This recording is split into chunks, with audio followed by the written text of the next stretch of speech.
روس کہاں سے آیا اور آخر یہ اتنا بڑا کیوں ہے اور انسان کی نزدیکی تاریخ میں یہ اتنا پراسر کیوں ہے، ان سب سوالوں کے آپ کو جواب ملیں گے اس ویڈیو کو دیکھنے کے بعد۔ اور ان سب سوالوں کے جواب سمندری سفر کرنے والے جنگجوؤں، خانہ بدوش حملہ آوروں اور میڈیول سلطنت کیون روس کے عروج و زوال میں موجود ہیں۔ آج سے تقریباً 1000 سے 1500 سال پہلے مختلف قبیلے مشرقی یورپ کے جنگلوں میں آ کر آباد ہونا شروع ہو گئے۔ کیونکہ ان کا کوئی لکھائی کا نظام نہیں تھا تو ان کے بارے میں جو انسان چیزیں جانتے ہیں وہ ان 3 ذرائع کی وجہ سے ہیں۔ ان میں سے پہلی چیز ہے آثار قدیمہ، دوسری چیز ہے مڈل ایسٹ اور روم کے عالموں کی کتابیں، اور تیسری چیز ایک بہت ہی قدیم کتاب یا نظم پرائمری کرونیکل، جس سے 12ویں صدی میں نیسٹر نامی ایک مونک نے اکٹھا کر کے ایک کتاب بنایا۔ اور اس کتاب سے ہمیں یہ پتہ چلتا ہے کہ یہ قبیلے ایک دوسرے سے ملتی جلتی اسلاوک زبانیں بولتے تھے اور یہ پولیتھیسٹک ریلیجن پہ یقین رکھتے تھے، یعنی کہ یہ مختلف خداؤں کو مانتے تھے۔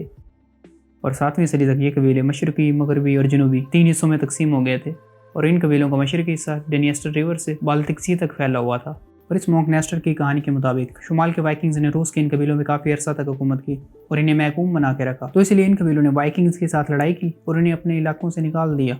اور اس کے بعد ان قبیلوں نے آپس میں لڑنا شروع کر دیا کہ ان قبیلوں نے آپس میں لڑ کے اتنی لوٹ مار اور افراتفری مچائی کہ جن لوگوں کو انہوں نے کچھ عرصہ پہلے جنگ کر کے ملک سے باہر نکالا تھا، انہیں امن قائم کرنے کے لیے انہیں کو واپس بلانا پڑا۔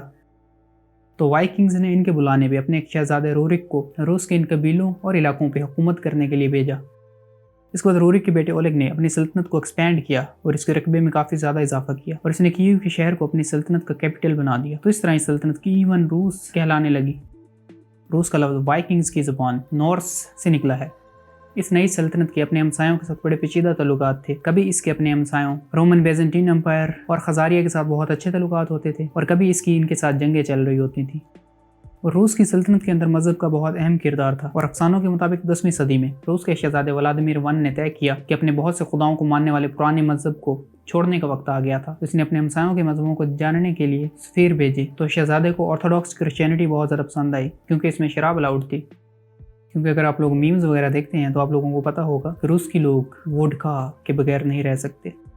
اس کے بعد روس کے شہزادے ولادیمیر ون نے بیزنٹین امپائر کے بادشاہ کی بہن سے شادی کی اور آرتھوڈاکس کرسچینٹی میں کنورٹ ہو گیا۔ اس کے بعد دونوں ریاستوں میں تجارت کافی بہتر ہو گئی، اور وولگا کے راستے دونوں ریاستوں میں تجارت کا سلسلہ بھی جاری رہا، اور ان دونوں تہذیبوں کے تعلقات گہرے سے گہرے ہوتے گئے۔ روم کی بیزنٹین سلطنت کے عالموں نے روس کی اسلاوک زبانوں کے لیے لکھائی کے نظام بنائے، اور لکھائی کی ان نظاموں کی بنیاد گریک اسکرپٹ کے اوپر رکھی گئی تھی۔ اور روس کی سلطنت میں بادشاہ کے گارڈز روسی وائکنگز ہوا کرتے تھے،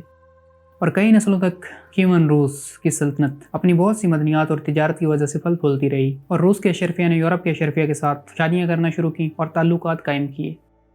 اور روس کی سلطنت کے لوگوں کا اپنے زمانے کے لحاظ سے بہت اچھا لیونگ سٹینڈرڈ تھا، اور ان کی ثقافت بھی ترقی کر رہی تھی۔ اور جیسا کہ آپ جانتے ہیں کہ چیزیں ہمیشہ ایک جیسی نہیں رہتی، تو روس کے اشرفیہ کی اندرونی لڑائیوں کی وجہ سے مرکزی حکومت کمزور ہونے لگ گئی، سلطنت کے شہر مختلف آزادانہ ریاستیں بننے لگ گئے،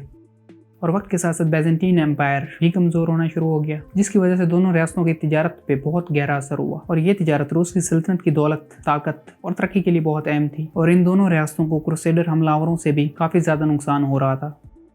آپ کو یہ بات شاید نہ پتا ہو کہ کروسیڈرز کیتھولکس اور بیزنٹین امپائر اور کیون روس آرتھوڈاکس کرسچینٹی کے اوپر یقین رکھتے تھے۔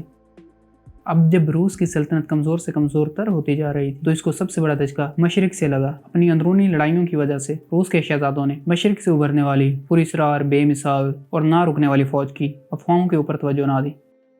اور 1237 میں منگول باتو خان کی قیادت میں 37,000 گھڑ سواروں اور تیر اندازوں کی فوج بآسانی روس کے شہروں کو فتح کرتی ہوئی یورپ تک پہنچ گئی، اور اس نے یورپ کی بھی بہت سی ریاستوں کو فتح کیا۔ اور اس طرح روس کی کیون روس کی سلطنت کا وقت ختم ہو گیا تھا، اور اس کے لوگ تقسیم ہو گئے تھے، اور اب روس پہ منگول حکومت کر رہے تھے۔ اور اس کے کچھ وقت بعد روس کا ایک چھوٹا سا تجارتی مرکز ماسکو ایک طاقت بن کے ابھرا، اور اس نے منگولوں کے عظیم خانوں کو للکارنا شروع کر دیا۔ ماسکو بڑھتا گیا، اور آہستہ آہستہ اس نے منگولوں کی روس کی سلطنت پہ اپنی حکومت قائم کر لی۔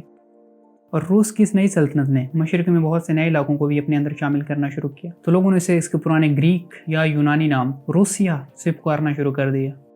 اور اس سلطنت کے مغربی علاقے جہاں تک منگول نہ پہنچ سکے، وہاں پہ لتھوینیا اور پولینڈ نے اپنی حکومتیں بنائیں، اور اگلی کچھ صدیوں تک روس اور اس کے سابقہ علاقوں کے درمیان زبان اور ثقافت کی بنیاد پہ اختلافات پیدا ہونا شروع ہو گئے، اور یہ اختلافات آج بھی موجود ہیں، اس لیے روس کے اپنے ویسٹرن نیبرز کے ساتھ بالکل بھی نہیں بنتی۔ تو میرے خیال میں اب آپ کو شروع کے ان 3 سوالوں کے جواب مل گئے ہوں گے۔